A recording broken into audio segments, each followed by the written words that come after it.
Inserting edges. Now I've been using this tool all along, but what I want to do is show some of the advanced capabilities of this tool. So what I want to do is bump up the polygon count on this.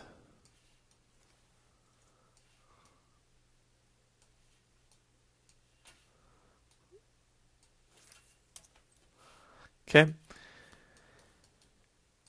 And what happens sometimes, just sometimes, is the fact you get this scenario going. I'm just going to grab some edges here.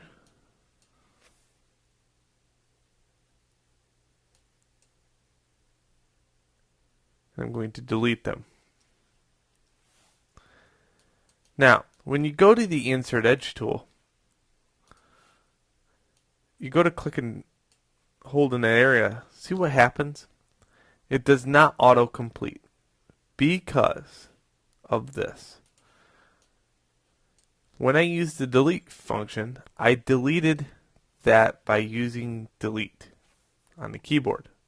You don't want to do that because it leaves vertices behind. If I delete the vertices out, even though, what happens is when I insert an edge loop in that area, it still does not want to complete. So the Insert Edge Loop tool fails unless it has a complete edge to go around. Like this is a complete edge. If I don't have a complete edge, I have to patch this edge together first using the Split Polygon tool.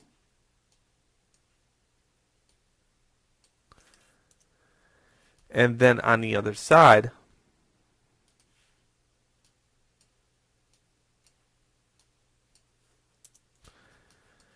and then I can use the Insert Edge Loop tool. Okay. So if it ever fails to calculate, it's because there's a vertice left behind from a delete. Also, in the advanced properties of this, I have the feature of autocomplete off. Notice that when I use it now,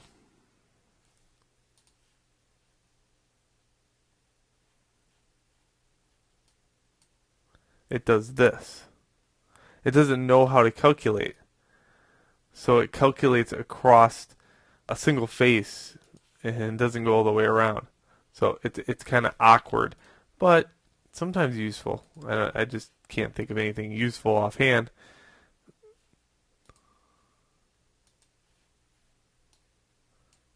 Or it does one of these numbers.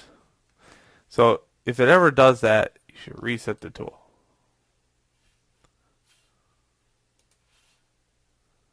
Okay. Also, in the Insert Edge Loop tool, I have this. I have multiple edge loops. Sometimes I need to add a crease to an object. Let's say I go in here and I need to make a dent. Well, in that case, I'll put this to 3. Okay. And then take the middle one and scale it in.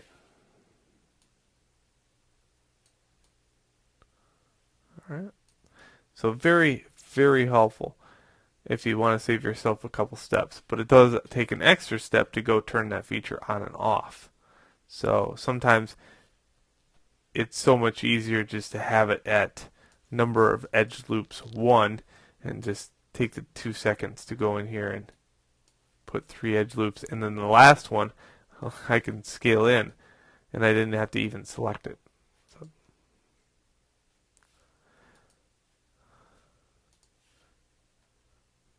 alright, I think that's all the relevant stuff that you should know. The fixed quads option isn't really that much to write home about.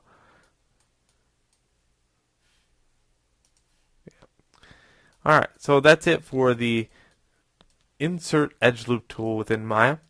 We'll be using this later to probably create something also, but you'll see me use it all the time. It's probably my favorite tool next to the Extrude tool, only in the fact that it's so simple and it always stays quads when you use this. If you use this method, the Split Polygon tool, well, you really have to think, what is a quad? And if I could split these all around and hit enter on the keyboard, but now I have triangles. So if you don't know how to use this tool correctly, to create quads, I would suggest as a new user use the Insert Edge Loop tool all the way.